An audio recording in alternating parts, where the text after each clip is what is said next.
Kolkata night rider और Kings 11 Punjab के बीच Eden garden में खेले जा रहे मुकाबले में कोलकाता नाइट राइडर्स ने जीत हासिल करी है।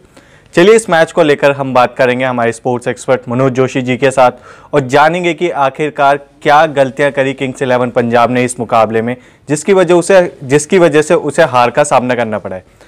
तो मनोज सर, जैसे कि पहले तो बॉलिंग में ही खराब प्रदर्शन किया, उसके बाद बल्लेबाजी में भी फेल रहे, तो कैसे देखेंगे आप इस मैच को? देखिए, जिस तरीके से रसेल ने, रॉबिन उथप्पा ने और नीतीश राणा ने अपनी लगातार अच्छी फॉर्म का परिचय दिया, खासकर रसेल और नीतीश राणा ने, वो काबिल तारीफ था। वही इस मैच का बहुत बड़ा अंतर साबित हुआ।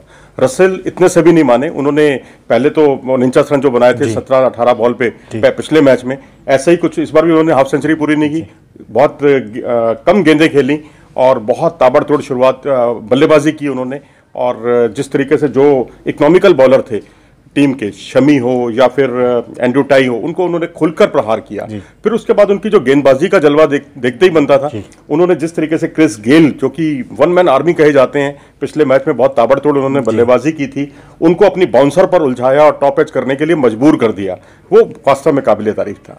जी, जैसे कि मैच से पहले ही देखा जा रहा था कि फैंस जो चाह रहे थे कि रसेल वर्सेस गेल का मुकाबला होगा, तो आज इस मुकाबले में आप किसको जीत का भागीदार मांगेंगे? मतलब मैं तो यही कहूंगा कि रसेल बने हीरो और गेल बने जीरो। अच्छा, यही एक लाइन में इसकी टिप्पणी करना बहुत सही होगा, क्योंकि गेल वैसा नहीं खेल पाए जैसे उनसे उम्मीद की जाती है। बहुत छोटी सी पारी उनकी थी। और कुल मिलाकर मैं कहूंगा इस मैच में एक बात और साबित हो गई है कि जो केकेआर है, उनके पास बल्लेबाजी की जो डेप्थ है वो पंजाब के पास नहीं है, किंग्स के पास नहीं है। और यही वजह है कि मयंक अग्रवाल कितना भी अच्छा खेलें, मैच जिताने वाली स्थिति में कभी अपनी टीम को नहीं ले जा पाए। और मयंक अग्रवाल के साथ मिलर ने जरूर कोशिश की, लेकिन मिलर की सबसे बड़ी दिक्कत थी कि वो स्पिनर्स को बहुत अच्छे तरीके से नहीं खेल पा रहे थे। हालांकि वो छक्के जरूर उन्होंने लगाए, लेकिन स्वीप करने में जिस तरह वो लगातार चूक रहे थे, उससे ये उनकी जो स्पिन को ना खेलने की जो कमी थी वो सामने उजागर हो गई। और दूसरी बात मैं ये कहूँगा, जो बॉलिंग है केकेआर की, आमतौर पर केकेआर को एक स्पिनर, अच्छे स्पिनर वाली टीम कहा जाता है कि उसके पास 3 आला दर्जे के स्पिनर हैं जो चेन्नई सुपर किंग्स को भी मात देते हैं या उसके बराबरी के स्तर के हैं।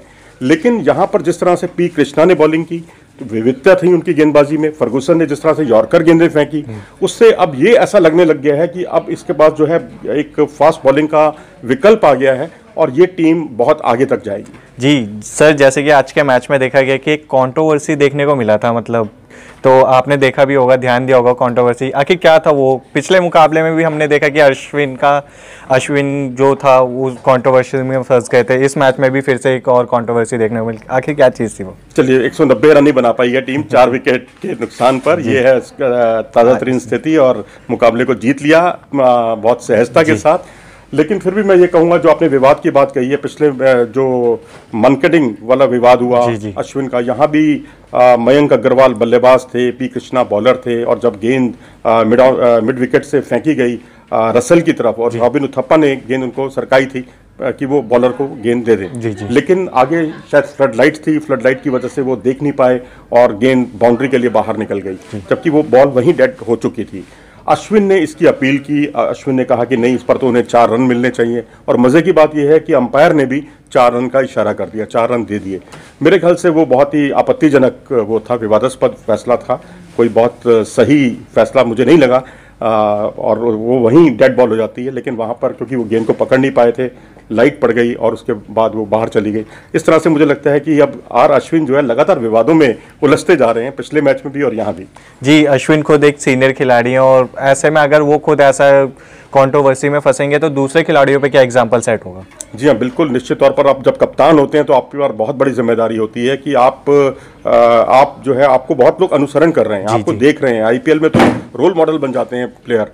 और ऐसे ही अश्विन को एक समय, अश्विन जो है टेस्ट क्रिकेट के ऑलराउंडरों में दुनिया में नंबर 1 भी रह चुके हैं। तो हमें ये नहीं भूलना चाहिए कि अश्विन जो है, उनको बहुत लोग फॉलो करते हैं, उनको देखते हैं, उनको समझते हैं और थोड़ा सा उनको अपने भावनाओं पर नियंत्रण रखना चाहिए। ठीक है, फ्रेंचाइजीज का भी एक दबाव होता है और वो शायद उस दबाव में उससे निकल नहीं पा रहे हैं, उनको थोड़ा सा बैलेंस बनाने की जरूरत है। चलिए, ये तो बात हुई अश्विन की। अब कोलकाता की बात करते हैं कि आने वाले मैचों में कोलकाता का क्या सफर होने वाला है, कैसे परफॉर्मेंस देखते हैं आप?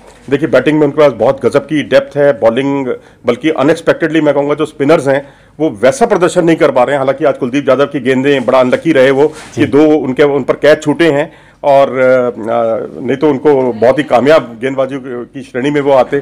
फास्ट बॉलिंग उनका एक अलग से वेपन बनने जा रही है, क्योंकि पी कृष्णा या फर्गूसन के बारे में इतनी ज़्यादा उम्मीद नहीं थी। हालांकि फर्गूसन को हमने ज़रूर देखा था न्यूजीलैंड टूर में, बहुत छोटे रनअप से बहुत 150 किलोमीटर की रफ्तार से गेंद फेंकते थे। लेकिन अब मैं ये कहूँगा कि टीम बहुत बैलेंस है और कोई आश्चर्य नहीं होगा कि ये इस बार का आईपीएल का खिताब ले उड़ाएगी। जी चलिए, जैसे कि मनोज सर ने तो कह दिया कि कोलकाता की टीम बहुत बैलेंस है और इस बारी खिताब जीतने की सबसे बड़ी दावेदार है। हम भी यही चाहेंगे कि कोलकाता की टीम आने वाले मुकाबलों में अच्छा परफॉर्म करे और खिताब पे अपना कब्जा जमाए। अगर आपको हमारी ये वीडियो पसंद आई हो तो आप हमारी वीडियो को लाइक करें, शेयर करें, साथ ही साथ आप हमारे इंडिया न्यूज़ स्पोर्ट्स के चैनल को सब्सक्राइब करें।